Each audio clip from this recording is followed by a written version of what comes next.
Friends, अगर आपको ये लगता है कि जो होम रेमेडीज़ होती हैं, घरेलू नुस्खे होते हैं, वो आपके ऊपर बिल्कुल भी वर्क नहीं करते या घरेलू नुस्खे कुछ भी काम नहीं करते हैं क्योंकि बिल्कुल बेकार होते हैं और उनको जितना भी कर लो हमारे बाल वैसे ही झड़ते रहेंगे और हमारी स्किन वैसे ही डल और ख़राब रहेगी। तो फिर एक एग्जाम्पल से आपको मैं ये समझा देना चाहती हूँ कि किस तरीके से आप पर भी इन होम रेमेडीज़ का असर होगा, ज़रूर होगा आपके ऊपर, क्योंकि दूसरों पे होता है और आपको लगता है कि लोग ऐसे ही हमें बेवकूफ़ बना रहे हैं। ऐसा कुछ नहीं होता है, लेकिन ऐसा होता है। तो चलिए मैं आपको एक एग्जांपल दे देती हूँ। देखिए, एक पुअर फैमिली होती है, गरीब फैमिली, जिसमें बच्चे बूढ़े होते हैं। तो अगर एक माँ होती है, उसके पास एक कम खाना होता है, कम सर्वाइव करने की चीज़ होती है, तो वो जो खाना होता है तो वो अपने घर के ज़रूरी मेंबर जैसे छोटे बच्चे होते हैं उनको पहले खिलाएगी। उसके बाद आ जाते हैं घर के बुज़ुर्ग, उनको पहले देगी। फिर खाना अगर थोड़ा सा और बचता है तब वो दूसरे मेंबर्स को देगी और फिर सबसे लास्ट में खुद लेगी खाना, क्योंकि वो अपने आप को कम ज़रूरी समझती है और अपने से भी कम ज़रूरी समझती है घर के उन जानवरों को। अगर खाना उसके बाद भी अगर बचता है तो वो उन जानवरों को देगी, वरना अवॉइड करेगी।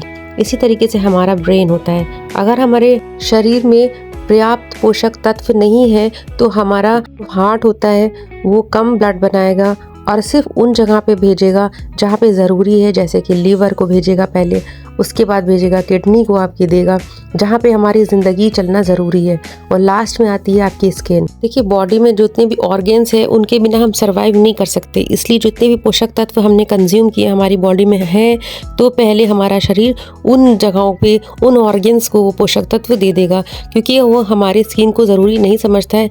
स्किन ख़राब भी हो जाए और बाल ख़राब भी हो जाए तो कोई हमारे पर फ़र्क नहीं पड़ेगा, इसीलिए वो पोषक तत्व हमारे में कम बेचता है। इसलिए हमें चाहिए कि हम ज़्यादा से ज़्यादा पोषक तत्व कंज्यूम करें, और इसीलिए हमारी स्किन सबसे पहले ख़राब होने लगती है, पिगमेंटेशन हो जाती है, बालनेस आ जाती है, बाल झड़ने लगते हैं, क्योंकि हमारे ही अंदर पोषक तत्वों यानी कि न्यूट्रिशंस की कमी होती है, जिससे हमारे बाल झड़ने लगते हैं, हमारी स्किन ख़राब हो जाती है और हम लोग सोचते हैं हमारे ऊपर कोई भी होम रेमेडीज़ काम नहीं कर रही है। और जिनके हेयर और स्किन होम रेमेडीज़ से अच्छी हो जाती है तो हम लोग सोचते हैं इनकी होम रेमेडीज़ से अच्छी नहीं, ये ऑलरेडी ब्लेस्ड हैं ये लोग, क्योंकि इनको गॉड ने दे रखा है। हम लोग हमेशा परेशानी रहते हैं, ट्रबल में ही रहते हैं और हमेशा हम लोग दूसरों पे ब्लेम करते रहते हैं कि मुझे गलत बताया था और मुझे रेमेडीज़ का कोई फ़ायदा नहीं हुआ, बल्कि मुझे नुकसान हो रहा है, या आपने मुझे क्या बता दिया, इससे तो कुछ फ़ायदा होता ही नहीं है। चिड़चिड़ा सा माइंड हो जाता है हमारा। अगर आपको जानना है कि हमारे बॉडी में कोई कमी तो नहीं है, कहीं हमारे बॉडी में की कमियां तो नहीं है, विटामिन D3 जिससे हमारे बाल बहुत झड़ने लगते हैं, हमारी हड्डियां कमज़ोर होने लगती हैं, या किसी आयरन की कमी तो नहीं है। आयरन की कमी से भी हमारी पिगमेंटेशन हो जाती है और हमारे बाल कमज़ोर हो जाते हैं, हमारे नाखून कमज़ोर हो जाते हैं। फ्रेंड्स, हार्मोनल इम्बैलेंस हो जाता है प्रेगनेंसी में ज़्यादातर, या ऐसे भी हो जाता है, उससे हमारी पिगमेंटेशन हो जाती है, न्यूट्रिशन की कमी होती है। तो फ्रेंड, हमें इसके लिए अपने डॉक्टर से कंसल्ट करना चाहिए, सारे चेकअप करा लेना चाहिए, ताकि हमारी अगर बॉडी में कोई कमी हो तो वो दूर हो जाए। उसके बाद आपको उसकी मेडिसिन लेना चाहिए और जब तक डॉक्टर कहे आप उसको छोड़ लेना। जब ये कमियां आपकी पूरी हो जाएंगी तो आपकी स्किन भी ग्लो करने लगेगी। लेकिन हाँ, कुछ कमियां बहुत कम होती हैं, ज़्यादा उनको मेडिसिन की ज़रूरत नहीं होती, तो हम लोग अपने डाइट में शामिल कर सकते हैं ड्राई फ्रूट्स और फ्रूट्स, वेजिटेबल्स, ग्रीन वेजिटेबल्स, और जितनी भी अच्छे आहार होते हैं इनको रोज़ कंज्यूम करें और एक्सरसाइज करना ना भूलें। रोज़ एक्सरसाइज करें ताकि इन चीज़ों को अपनी बॉडी में एब्जॉर्ब कर सकें और हमारी बॉडी शक्तिशाली बन जाए, पावरफुल बन जाए।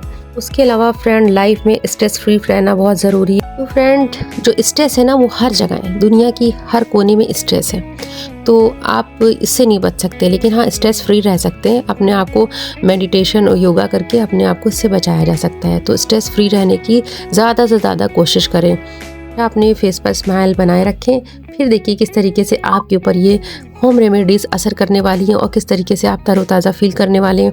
कोई भी आप उसके बाद जब भी होम रेमेडी करेंगे तो आपके ऊपर यकीनन कोई एक बहुत प्यारा सा इफेक्ट आएगा। आपके बाल झड़ना भी बंद हो जाएंगे, पिगमेंटेशन भी ठीक हो जाएगी धीरे धीरे, और आपका स्किन में एक प्यारी सी ग्लो होगी, आपके फेस पर एक चमक सी होगी और आपका फेस एकदम ही स्पॉटलेस होगा, एजलेस होगा। तो फिर अगर आपको मेरी वीडियो समझ में आ रही है और आपको पसंद आ रही है, और अगर मेरी वीडियो को पसंद करते हैं तो प्लीज़ लाइक करना ना भूलें, सब्सक्राइब करना ना भूलें और फ्रेंड से शेयर करना ना भूलें। Till then, bye bye.